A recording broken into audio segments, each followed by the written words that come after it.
Welcome to Conqueror's Blade Season 10 preview. I'm sure you came in wanting to know how the actuators are nerfed, so here's some proof. Yes, you should take this with a grain of salt, but this is honestly the best unit ever introduced since the stalwarts back in Season 5. The claymore is the missing puzzle piece, and a team fighter at that.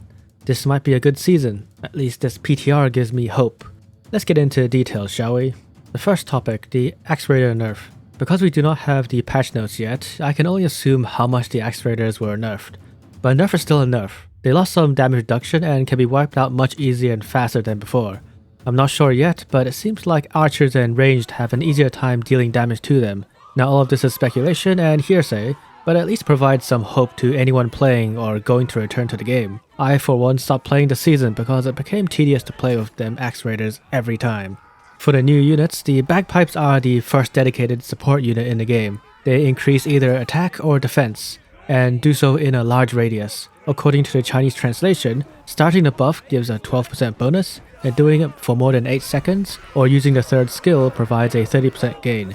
Again, this is just guessing, better testing would be needed after launch. Interestingly enough, in the Chinese translation for the third skill, the buff also provides a 3 seconds crowd control immunity for the people buffed. Not sure if this is true, but it would be interesting if this was the case. These Bagpipes are very mobile and survive easily with their high health pool. I can say for sure this unit will change the game, for better or worse. I do not know yet, especially for high armor units like the Modal and Iron Reapers, but I can foresee the role in territory wars going forward. The dual blades will have a new dedicated job. The claymore feels just right. They are great brawlers when the skill 3 is activated and they can wipe out axe raiders. Their skill 1 provides them with massive block breaking potential, and skill 2 gives them the ability to stun.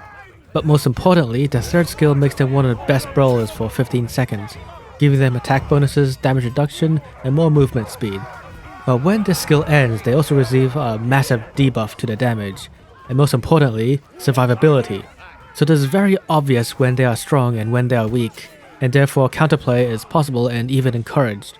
Also, their skill 1 and 2 provides allies with 20% damage reduction, which is nice to have.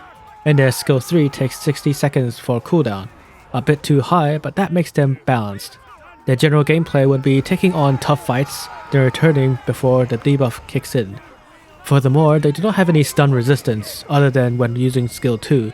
This makes them weak against Imperial Spear Guards and Imperial Pike Guards. This is very healthy for the game going forward. For the matchups, they lose against Palace Guards, Azaps, Greyhairs, and Prefecture Pike Chargers, and they win against Stalwarts without any losses, and win against Axe Raiders easily in melee, but lose a few units when the Raiders throw the axes.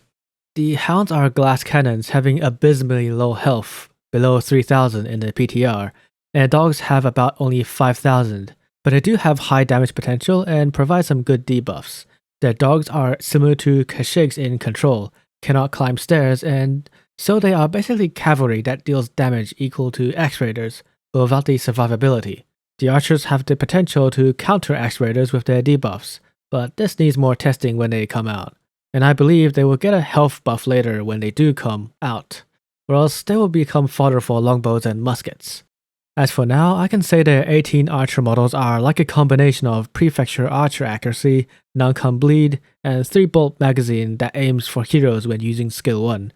They have great DPS but lack armor penetration, but they have great bleed damage and debuff effects. I have no idea if they are too good or not because I cannot test them against the meta units, so all I can say is they have potential if they are given a survivability buff before release. The new map is a 12v12 with some interesting mechanics. From the bot games I've played, it seems to be a good, straightforward, well-designed map. We'll see when it comes out into the live servers. For the other changes, the newly added assist points gives a huge boost to shield maidens and longsword scores on the scoreboard. This is not game-changing and only a bonus, but a welcoming one nonetheless. I did not see any rune changes at all, so that's a big disappointment, but otherwise this season feels much better than the previous 3. I'll leave all the detailed unit veterancy notes at the end of the video if you're interested in that, and do tell me what you want to see more of in the comment section below while I still have access to the PTR server.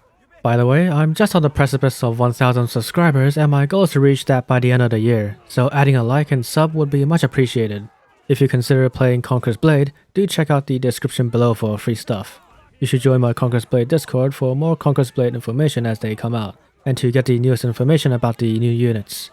This was ALANAPOGEE, and I sincerely hope the next season is both fun and balanced.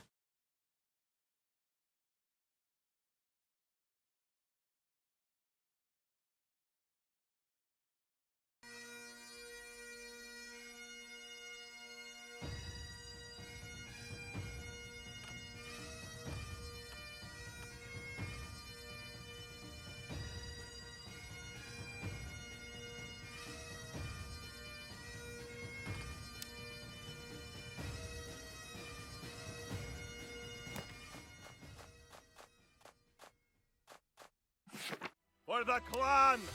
For our chief! For freedom!